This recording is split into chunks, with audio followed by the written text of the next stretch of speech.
Uragan upala saman bajan tulen majanok satellite. Satellite ngala yunimo lakam fuli ak fenen mani go ni live television live TV live. kon suba sëñ Cheikh yow mi nga xam te ni jege nga son PM jege loolu président suba lan la président fas yéene waxtaan ak askan wi. loolu nag damay bàyyi ba ngay bàyyi ba suba ñu gisandoo ko rek ndax li mu fas yéene wax moom jàpp naa ne Sénégal yi xam nañ ko dèjà. mooy wax dèjà wax ci bilan. doon di wax bilan teel na. mais téeméeri fan yi mu fi toog coow li bëri na mais il faut que mu xamal Sénégalais yi lii la jot ak fii la bëgg a jëm. comme que dafa googu nag yaakaar naa ñu bàyyi ba def ko suba ñu gisandoo ko moo gën mën naa ne lii la war a wax ak lee la war a wax ak nii la ko war a wax ak fee la ko war a waxee. yow député nga jege askan wi ndax jàpp nga ne si téeméeri fan nga xam te ni moom moo jiitu si ayam. ndax jàpp nga ne président Bassirou Diomaye Faye def na fi lu war a mën a tax suba bu jàkkaarloo ak sénégalais yi mu am lu mu teg seen loxo. waaw xam nga man en dehors de député yi sénégalais la ba pare yi dëkk ca kaw ga. fi ma dëkk yi yaakaar naa mooy fi population Sénégal ëppee. ndax recensement yi ANSD def ñoo ko mujjee wax ñu ne département Mbacké mooy département bi gën a peuplé. kon placé wu naa pour wax ci circonstances yan lañ jël réew mi. ñun murid ñooy faral di wax ne diggante sol yére ak sum yére lu mu gàtt gàtt yar mu neen dina ci am yoon. loolu nag su ma ko waxee mooy circonstances yi ñu jotee réew mi. kon jàpp naa ne Sénégalais yi commencé nañoo sentir ne changement am na changement nag ci boor yëpp laa mën a waxe may profité rek di wax ci li sëñ Siré wax. ndax Sénégal moom daanaka da lay teg fee ne liggéeyal ma ba pare bëgg la waa fekk waxtu wu jot mu ne la nooy liggéey ak noo toogee. il faut que ñu gaaral lente ngànt. xam ne yenn autorités yi donte nag ñàkk wuy téléphone moom du ma ko nangu te du ma ko accepter kenn mais gaaral lente ngànt yi wàññiwul dara. woo nit jutoo ko rek nga ne changé na pour man lu ñuy changé amu fi.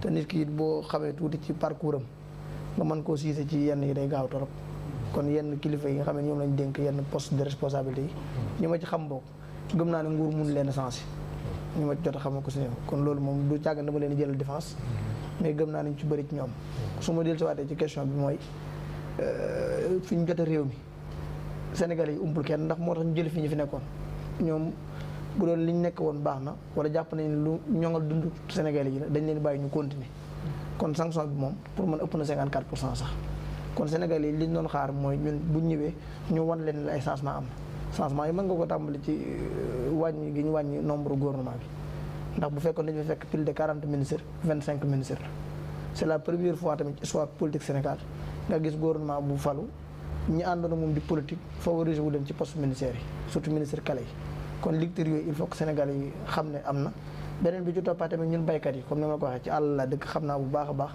yan circonstances yi ñu jëlee réew mi ñi dëkk ci monde rural bi yëpp seen xel sax dañ ko génne woon ci jiw kon bu président Bassirou Diomaye ñëwee ci nguur gi fekk opérateurs yi état Sénégal yore leen plus de milliards ñu ci bëree bëri ñu retiré woon seen agrément nanguutu ñoo jox jiw mu fekk fi detu 100 et quelques milliards mu jël ay décision ne dina fay det bi nu mu gën a gaaw pare accompagne opérateurs yi pour ñu joxe jiw loolu vraiment lu ñu rafetlu kon sans suur yi donte gàtt na ñu wax ci bilan teel na mais dëgg-dëgg man satisfaction laa ji tiiri mais nag di xaar lu ëpp. waa APR dañ ne leen yéen da ngeen am chance parce que président Macky Sall daf fi liggéey bu am solo si fukkat ak ñaar yi ba seen ay yéen daf leen bàyyil benn ndono boo xam ne nii ndono bu yëwén boo xam ne ni daal moo tax yéen da ngeen confortable ba maanaam daal anam ngeen fekkee réew mi anam yu baax la pour mën a jëm kanam. waaw loolu li waa APR di wax pour man amul solo li Sénégal yi wax ñoo am solo te Sénégal yi jàppuñ loolu Sénégal yi li ñu jàpp mooy dañoo waroon a sensé li fi newoon ndax Amadou Ba mi woote woon ne bu ma jotee réew mi damay continuer li fi Macky Sall bàyyi woon Sénégal yi dañ ko sanctionné kon Sénégal yi gisuñ loolu man su may wax damay wax li Sénégal yi jàppoon Sénégal yi li ñu jàppoon mooy li fi nekkoon baaxul dañ ko fi war a jële jël ci seen décision ferme nag xëy suba teel voté yi kon ñooñu jàppuñ li waa APR wax kon li Sénégalais yi jàpp mooy li fi nekkoon baaxul dañ ko war a sensé. mais luy président Bassirou Diomaye Faye def mën nañ wax ne ñun suñu génération.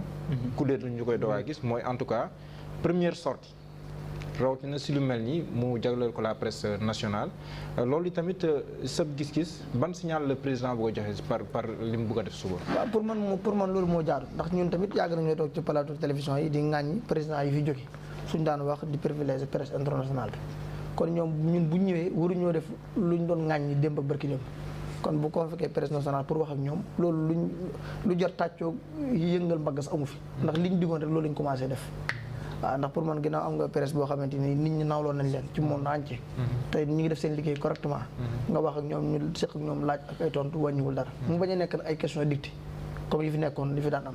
non non loolu mosam nag seen Cheikh nag. mais Sénégal yi loolu lañu jàppoon kanam ñu ñëw ñu may leen liberté ñu wax seen xalaat. noonu la yàgg demee nag. waaw ñu may leen ñu bàyyi leen seen liberté. ñu laaj li ñu war a laaj. président Bassirou Diomaye bu amee lu mu ci war a tontu mu tontu ko ci. waaw pour man daal il faut que ñu xam ne Sénégal moom. réew mi mënut a dem sans presse. presse bi mënuñoo dem sans nguur gi. l'impôt yi tam ñu waxtaanee ko l'impôt yi ñu waxtaanee ko. waaw pour man tamit loolu du problème daal. Sénégal réewum waxtaan la. waaw waxtaan mi ngi am xëy na da ngeen ko yëgul mais waxtaan mi ngi am.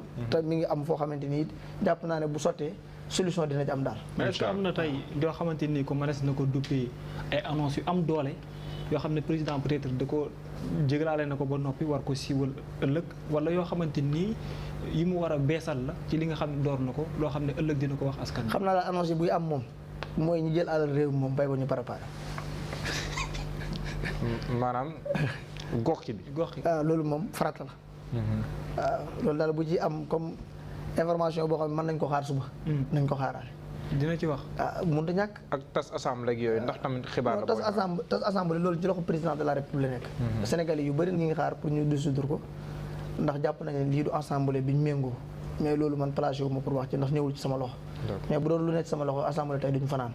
dañ koy dissoudre ndax bëri na ci ñoo xamante ni mérité wuñ nekk ay député. waaw ndax pour man Macky Sall bi muy jël nguur gi en 2012 donte Abdoulaye Wade moo nekkoon majorité ak waa PDS ñoo nekkoon majorité mais teewul dañoo accompagné woon état bi fi nekkoon ba bàyyi ñuy dissoudre assemblée. 2000 bi muy ñëw PS ñoo fi nekkoon majorité assemblée mais dañu leen accompagné ñoom ba bàyyi ñu koy dissoudre mais ñoom bu ñu ñëwee rek ñu commencé wane ne blocage lañ bëgg ci réew mi ñooñu mérité wuñ di Sénégalais yi def ñoom dañ ci përéwuñ pour ak ànd ci. d'accord jërëjëf. président Siré. waaw. suba lii président de la République fas yéene def ak la presse.